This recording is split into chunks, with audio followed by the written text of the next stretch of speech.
Depois disso, você vai tirar o estroma residual. Então, você tem a opção de fazer essa ceratectomia ou não. Tem cirurgiões que não fazem. Daí você vai acessar a bolha. Olha, interessante a maneira que ele acessava a bolha na época, né? Direto com um bisturi, né? Com 15 graus.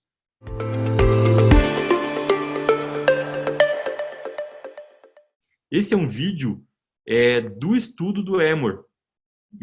Teve um ano que eu dei uma aula num curso junto com ele, ele me cedeu esse vídeo.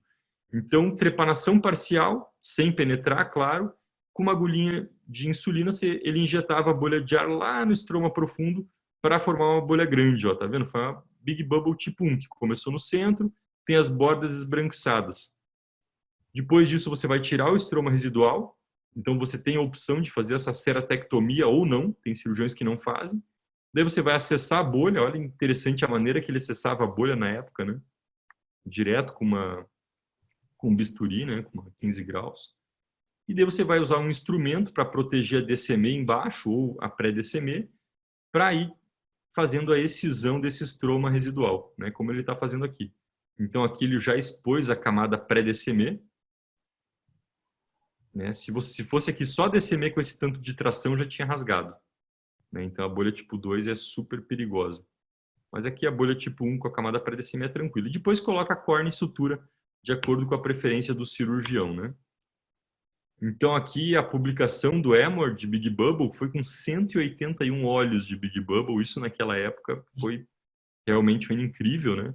Ele conseguiu uma visão muito boa, até melhor do que o penetrante ele conseguiu, com microperfuração em 9% dos casos, e a maioria não precisou converter para penetrante. Então, ele, na discussão, né, ele colocou que a visão foi muito boa, comparável ao penetrante, melhor que as outras técnicas de lamelar profundo que tinham sido descritas antes dessa. A técnica de Big Bubble facilitou o DALC, diminuiu complicações, perfurações, mas ele ainda considerou um procedimento desafiador, né? O cirurgião tem que dissecar manualmente e tem o risco de perfurar e converter para penetrante. E muita gente questionava a questão de resultado visual, porque os primeiros estudos de DALC mostravam um resultado visual insatisfatório em alguns casos, por causa da interface. E tem esse estudo muito interessante que ele comparou o penetrante com um DALC onde sobrou só DCM endotélio, um DALC onde sobrou no máximo 80 micra de estroma e um DALC que sobrou mais de 80 micra de estroma. Tá? O resto foi tudo igual nos grupos. E o que eles viram, na verdade? Que se você deixar 80 micra no máximo de estroma, você vai ter uma visão tão boa quanto um penetrante. Então, para você conseguir um DALC com a visão tão boa quanto de um penetrante, com uma interface que seja oticamente adequada, você tem que deixar no máximo 80 micra de estroma residual e tem que ser um estroma residual regular. Depois disso, você começa a perder qualidade visual. Tá? Então, isso é importante também a gente entender.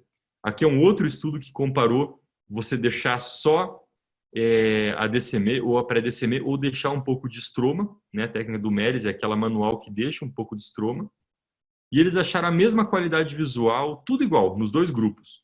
Mesmo deixando estroma ou sem deixar estroma. Só que quando você deixa estroma, perde um pouquinho de sensibilidade ao contraste, pouca coisa. Tá? E não foi em todos os casos, é mais quando você deixa mais estroma.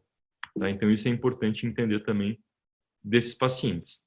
Então, resumindo, para ter boa qualidade visual, a gente tem que fazer uma dissecção de interface que tenha apenas DCM, membrana de DCM e endotélio, ou a camada pré-DCM, ou no máximo 80 micra de estroma residual. Tá? E para isso, você pode fazer a técnica de Big Bubble, técnica manual, né, dissecção com espátulas, com viscoelástico, BSS, tem várias técnicas. Né? Microcerátomo é uma técnica que mostrou baixa reprodutibilidade de diâmetro e espessura no receptor e doador, inclusive com alto astigmatismo, perfuração e ectasia em alguns casos, e acuidade visual 52% melhor ou igual a 20/40. O Emor demonstrou quase 90%. Então, com microcerátomo, não é tão adequado para pacientes com ceratocone e ectasia, porque a visão realmente não fica tão boa além das complicações. O laser de femto segundo, que era uma grande expectativa, né, para fazer aquele corte lamelar sem precisar dissecar, e fazendo esse corte com laser de fento segundo seria ótimo, né? Você só pisa no pedal e o laser faz o preparo da confecção do corte lamelar sem aquele risco de perfurar.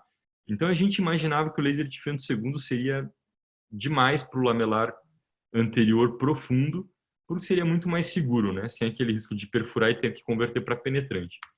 E vieram os primeiros estudos que realmente mostraram que seria muito bom você fazer com penetrante em córneas doadas, mas os primeiros estudos clínicos mostraram que a visão não é tão boa com a dissecção puramente com laser de fento segundo. Em 2008 começaram esses estudos, mostrando que a dissecção lamelar com o fento segundo não é tão boa a qualidade visual. Hoje já existem estudos mostrando que o corte lamelar do laser de fento segundo é para cortes superficiais.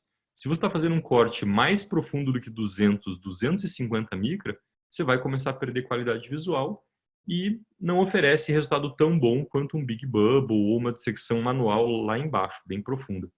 A gente até indica, às vezes, para por exemplo, um paciente com síndrome de Down, que o risco de um penetrante é muito alto e a gente não quer penetrante de jeito nenhum e ele não tem uma necessidade tão grande de uma visão tão boa. Daí você pode fazer com laser de fento segundo tudo, sabendo que a visão não vai ficar tão boa, mas para você ter certeza que você não vai perfurar, né? Mas é importante entender a limitação do laser de fento segundo para o lamelar profundo, né? Então, como a gente viu que realmente a interface feita com fento segundo não era tão boa, veio a ideia, em 2009, de você utilizar o laser de fento segundo para fazer a trepanação parcial modelada, com isso você ter as vantagens da incisão modelada, associado ao Big Bubble para você ter uma interface do Big Bubble bem adequada com as vantagens do corte modelado do laser de fento segundo, que é a técnica que a gente usa na maioria dos casos hoje em dia para DALK.